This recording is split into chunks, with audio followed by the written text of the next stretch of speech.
વિદ્યાર્થી મિત્રો, લાસ્ટ લેક્ચરમાં આપણે યુવી વાળી રીત જોઈ છે, પણ યુવી માં સિમ્પલ રીત જોઈ લી. આજે ભાગાકાર વાળી રીત જોઈએ છે. u = x - a / cx. આવું આપણે આની પહેલાના ચેપ્ટરમાં પણ શીખ્યા હતા. v = y - b / cy. યાદ કરો, જ્યારે 1 મીંડું એક્સ્ટ્રા હોય તો 10 વડે ભાગીએ છીએ, 2 મીંડા એક્સ્ટ્રા હોય તો 100 વડે, 3 મીંડા એક્સ્ટ્રા હોય તો 1000 વડે.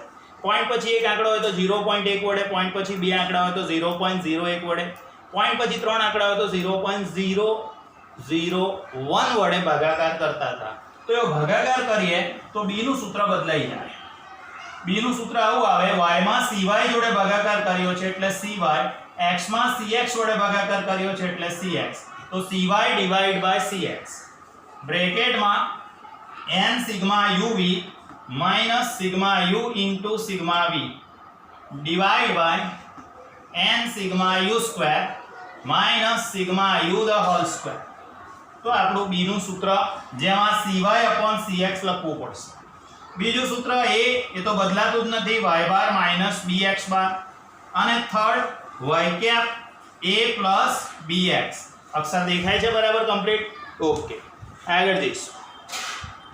આ સૂત્ર લખી દેજો. રીત એ છે એની એ છે, રીતનો નંબર બદલાયો નથી. ચાલો, હવે આ રીતમાં એક બે એક્ઝામ્પલ્સ આપણે જોઈશું એટલે તમને આઈડિયા આવી જશે. સૌથી પહેલા આપેલું છે તમને પહેલો દાખલો આ રીતમાં: દૈનિક આવક બ્રેકેટમાં રૂપિયા = x, અને બીજું આપ્યું છે ખર્ચ બ્રેકેટમાં રૂપિયા = y. હવે એવું કીધું છે ખર્ચની આવક પરની નિયત સંબંધ રેખા મેળવો. હવે ખર્ચની આવક પરની એટલે y ની x પરની નિયત સંબંધ રેખા. y ની x પરની નિયત સંબંધ રેખા મેળવવાની છે. બીજી વસ્તુ કે જ્યારે આવક 500 રૂપિયા હોય તો ખર્ચનો અંદાજ મેળવો. આ પ્રમાણેનું એક્ઝામ્પલમાં રકમની અંદર ક્વેશ્ચનની અંદર આપેલું છે. એના પછી x ની કોલમ અને y ની કોલમ, બે કોલમો આપેલી છે. દેખાય છે એક્સરસાઇઝ જીના છે તો પણ? ઓકે. x ની કોલમમાં છે 200, 300, 400, 600 અને 900. y ની કોલમ એમાં છે 180, 270, 320, 480 અને 700. સૌથી પહેલા x નું ટોટલ કરીશું, સિગ્મા x જે 2400 મળે છે. y નું ટોટલ કરીશું, સિગ્મા y જે 1950 મળે છે. આના પરથી x બાર 2400 ભાગ્યા 1 2 3 4 5 વડે ભાગવાનું છે. 2400 ભાગ્યા 5 480 આવશે. એવી જ રીતે y બાર દેખાય છે, y બાર 1950 ભાગ્યા કરીશું 5, તો 1950 ભાગ્યા 5 એટલે 390 મળશે. હવે ખાસ ધ્યાન આપો, x ના દરેક આંકડામાં 2 0 એક્સ્ટ્રા છે. દેખાય છે? તો 2 0 એક્સ્ટ્રા છે, મતલબ કે u માં આપણે 100 વડે ભાગાકાર કરીશું. x માઈનસ કોઈ સંખ્યા લઈશું અને ડિવાઇડ બાય 100 લખીશું. ડિવાઇડ બાય 100 વડે ભાગવાનું. તો હવે 480 એની નજીકની 100 વડે ભાગી શકાય એવી સંખ્યા કઈ આવશે? તો 500 આવશે, યા તો 400 આવશે. બંનેમાંથી નજીક 500 કહેવાય એટલે x - 500 લઈશું. હવે અહીંયા 100 વડે મેં ભાગાકાર કર્યો, આને કહેવાય cx. જો મેં જીના અક્ષરે લખ્યું છે તમને દેખાય છે cx. v = y માઈનસ, અચ્છા, હવે y ની દરેક વેલ્યુમાં 1 0 એક્સ્ટ્રા છે. જો આ આંગળી ફરે છે જોતા રહેજો. 1 0 એક્સ્ટ્રા છે, તો 1 0 એક્સ્ટ્રા હોય મતલબ 10 વડે ભાગી શકાય. તો અહીંયા 390 છે, એને 10 વડે નિશેષ ભાગી શકાય છે? તો હા, ભાગી શકાય છે. એટલે આની આ જ સંખ્યા ધારી લઉં છું, 390. ક્લિયર? આગળ જઈએ. x માઇનસ 500 ભાગ્યા 100 એટલે 200 માઇનસ 500 ભાગ્યા 100 કરશો અને cy કહેવાશે. ઓકે ચાલો x માઇનસ 500 ભાગ્યા 100. હવે આ બે મીંડા ઉડી ગયા એવું સમજીને 2 માઇનસ 5 માઇનસ 3 પડે છે. 3 minus 5 minus 2, 4 minus 5 minus 1, 6 minus 5 1, 9 minus 5 4. આનું ટોટલ જેને સિગ્મા યુ કહીશું 4 ને 1 5 પ્લસ માં 2 ને 3 5 માઇનસ માં એટલે માઇનસ 1 આન્સર. y માંથી 390 બાદ કરવાના છે એટલે 18. જો આ 0 ઉડી ગયો એવું સમજો એટલે 18 થઈ ગયું, આ 39 થઈ ગયું. મતલબ શું કરીશું તો 18 minus 39 minus 21, 27 minus 39 minus 12, 32 minus 39 minus 7, 48 minus 39 9, 70 minus 39 70 minus 39 એટલે 31. આનું ટોટલ કરશો સિગ્મા v 31 ને 9 40, 21 ને 12 33 ને 7 40, 40 માઇનસ 40 પ્લસ ટોટલ 0. હવે અહીંયા ટોટલ 0 આવવાનું મેઇન કારણ શું છે તો y બાર આપણો 390 હતો અને આપણે અહીંયા 390 ધાર્યા છે એટલા માટે v નું ટોટલ શું આવે છે 0. નેક્સ્ટ કોલમ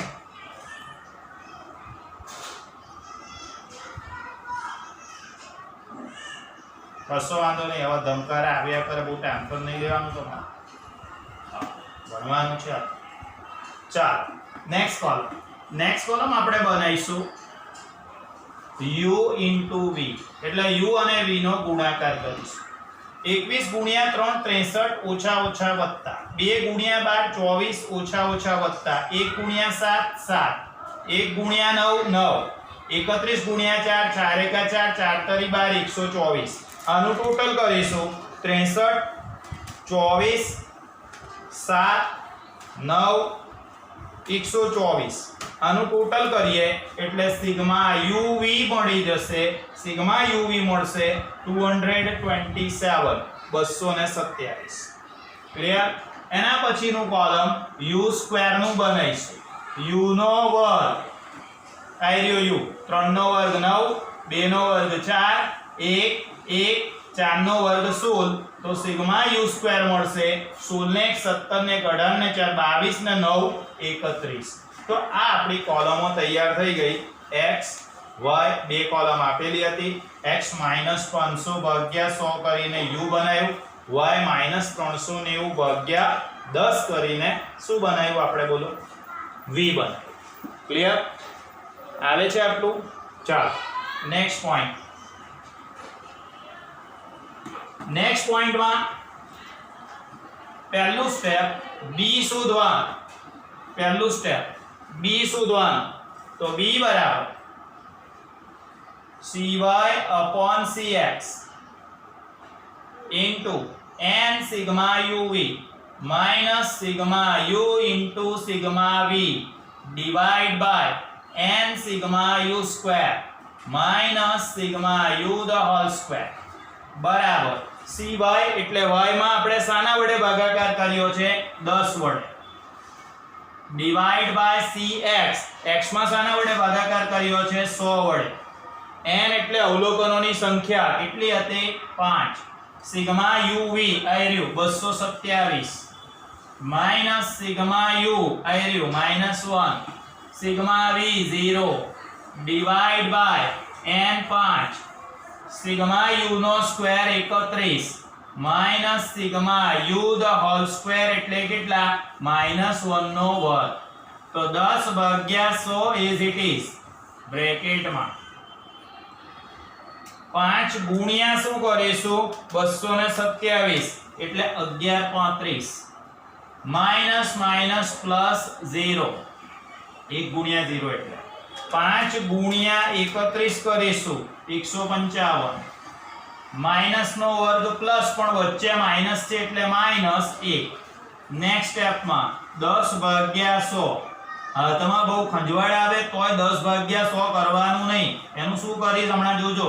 1135 પ્લસ 0 એટલે 1135, 155 માઈનસ 1 એટલે 154. હવે આને કરવાનું છે જોજે 10 ને 1135 જોડે ગુણીશું એટલે 11350. ભાગ્યા 100 ને 154 સાથે ગુણીશ 15000 ને 400. હવે 11350 ભાગ્યા શું કરીશું બોલો? કર્યું ભાગ્યા 15400 કરીશું. એટલે ભાગાકાર કરવાથી મને મળશે 0.74 b ની ફાઇનલ વેલ્યુ 0.74. આ મને મળી ગયું b. ચલો b શોધીએ. એના પછીના સ્ટેપમાં શું શોધીએ છે આપણે? a બરાબર y બાર માઈનસ bx બાર. તો y બાર ની વેલ્યુ આવી રહી જો 390 માઈનસ b ની વેલ્યુ આવી રહી 0.74 ઇન્ટુ x બાર. તો x બાર ની વેલ્યુ કેટલી છે? આવી રહી x બાર ની વેલ્યુ 480. નેક્સ્ટ સ્ટેપમાં શું કરું બોલો? તો 390 એઝ ઇટ ઇઝ માઈનસ 0.74 છે એને ગુણીશું આપણે 480 જોડે તો 355.2 આવશે. બાદબાકી કરીશું એ મળી જશે માઈનસ 390 કરી દીધું 34.8 મળશે. આ મળશે આપણને a ની વેલ્યુ. થર્ડ સ્ટેપમાં y cap equal to a plus bx. so y cap equal to a એટલે 34.8 plus bx b એટલે 0.74 into x એટલે x જ મૂકવાનું. હવે આગળ જઈએ છે. અંદર રકમમાં આપેલું હતું તમને દૈનિક આવક x બરાબર 500 રૂપિયા હોય ત્યારે અંદાજિત ખર્ચ મેળવો. અંદાજિત શું મેળવો? ખર્ચ. દૈનિક આવક 500 રૂપિયા હોય ત્યારે અંદાજિત ખર્ચ મેળવો. તો અંદાજિત ખર્ચ y cap question mark.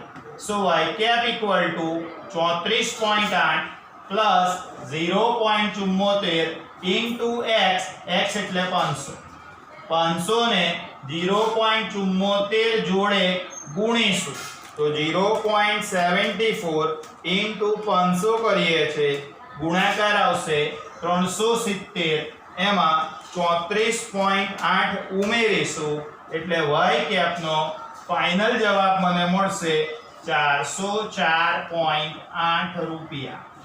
404.8 રૂપિયા. તો આજે આપણે એવો એક્ઝામ્પલ જોયો જેમાં મિનિટ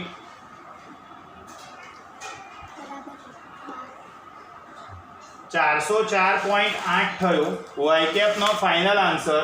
તો આજે આપણે એવો એક્ઝામ્પલ જોયો જેમાં x બાર y બાર બંનેની કિંમતો પોઈન્ટમાં આવે અથવા પોઈન્ટ વગર આવે પણ x ની બધી કિંમતો યા y ની બધી કિંમતોને કોઈ એક કોમન સંખ્યા વડે ભાગી શકાતું હોય એવા વખતે સિવાય cx લખવું. y માં 10 વડે ભાગાકાર કર્યો તો x માં શાના વડે ભાગાકાર કર્યો તો 100 વડે. તો આ ભાગાકાર કરવાનો પોઈન્ટ આજે આપણે શીખ્યા છે. હું તમને હવે કહી દઉં પેમ્પલેટમાંથી તમારે કયા દાખલા કરવાના છે. જો ધ્યાન આપજો. પહેલા પેમ્પલેટ્સનું સમજાવું છું. પેમ્પલેટ્સમાંથી સૌથી પહેલા તો 7મો દાખલો તમે કરશો એમાં x માં 2 વડે ભાગવાનું. x માં 2 વડે ભાગો અને y માં 5 વડે ભાગવાનું. y માં 5 વડે ભાગવાનું. ક્લિયર? આ 7મો દાખલો તમારે કમ્પ્લીટ કરવાનો છે પેમ્પલેટમાંથી. બીજું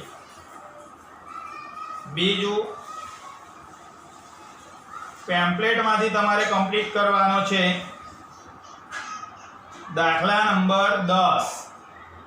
દાખલા નંબર 10 એમાં x માં 1 વડે ભાગવાનું અને y માં 100 વડે ભાગવાનું છે. y માં શાના વડે ભાગવાનું છે? 100 વડે ભાગવાનું છે. ક્લિયર? તો આ બે દાખલા પેમ્પલેટના કયા બે દાખલા કરવાના બોલો? 7મો અને 10મો કરવા. ટેક્સ્ટ બુક માંથી પણ આપી દઉં. ટેક્સ્ટબુક એમાં સ્વાધ્યાય